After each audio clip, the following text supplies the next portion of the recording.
What's up, YouTube? So this is No One Asked, and I got a comment from one of my videos regarding the Lightcut app on how do you connect the Lightcut to a DJI Osmo Pocket via Bluetooth. So basically, first you want to open the app, okay? Then after you open the app, you simply have to tap on this device icon on the upper part of your screen beside the drafts.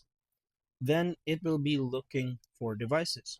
So basically, the only Bluetooth device that can connect to this app that I have right now is my DJI Mobile SE, which is a gimbal, and I have it stowed away right now, which is why I cannot show you exactly how it will connect, but it's that easy.